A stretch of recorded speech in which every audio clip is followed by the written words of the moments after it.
My fellow Americans, I want to speak to you tonight about the troubling events of the past week. As I have said, the incursion of the U.S. Capitol struck at the very heart of our republic. It angered and appalled millions of Americans across the political spectrum. I want to be very clear. I unequivocally condemn the violence that we saw last week. Violence and vandalism have absolutely no place in our country and no place in our movement. Making America great again has always been about defending the rule of law, supporting the men and women of law enforcement, and upholding our nation's most sacred traditions and values. Mob violence goes against everything I believe in and everything our movement stands for. No true supporter of mine could ever endorse political violence. No true supporter of mine could ever disrespect law enforcement or our great American flag. No true supporter of mine could ever threaten or harass their fellow Americans. If you do any of these things, you are not supporting our movement, you are attacking it, and you are attacking our country. We cannot tolerate it. Tragically, over the course of the past year, made so difficult because of COVID-19, we have seen political violence spiral out of control.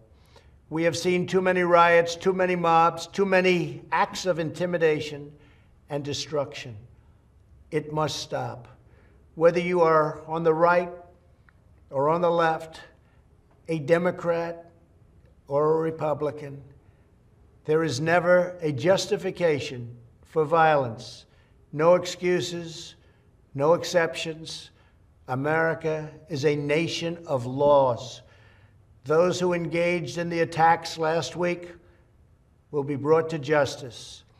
Now I am asking everyone who has ever believed in our agenda to be thinking of ways to ease tensions, calm tempers, and help to promote peace in our country. There has been reporting that additional demonstrations are being planned in the coming days, both here in Washington and across the country.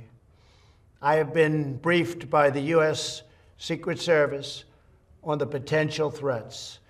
Every American deserves to have their voice heard in a respectful and peaceful way. That is your First Amendment right. But I cannot emphasize that there must be no violence, no law-breaking, and no vandalism of any kind. Everyone must follow our laws and obey the instructions of law enforcement. I have directed federal agencies to use all necessary resources to maintain order. In Washington, D.C., we are bringing in thousands of National Guard members to secure the city and ensure that a transition can occur safely and without incident. Like all of you, I was shocked and deeply saddened by the calamity at the Capitol last week. I want to thank the hundreds of millions of incredible American citizens who have responded to this moment with calm, moderation, and grace. We will get through this challenge just like we always do. I also want to say a few words about the unprecedented assault on free speech we have seen in recent days. These are tense and difficult times. The efforts to censor, cancel, and blacklist our fellow citizens are wrong, and they are dangerous. What is needed now is for us to listen to one another, not to silence one another. All of us can choose by our actions to rise above the rancor and find common ground and shared purpose.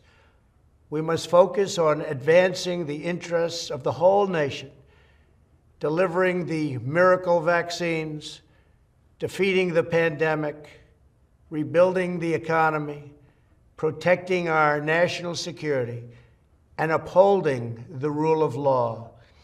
Today, I am calling on all Americans to overcome the passions of the moment and join together as one American people.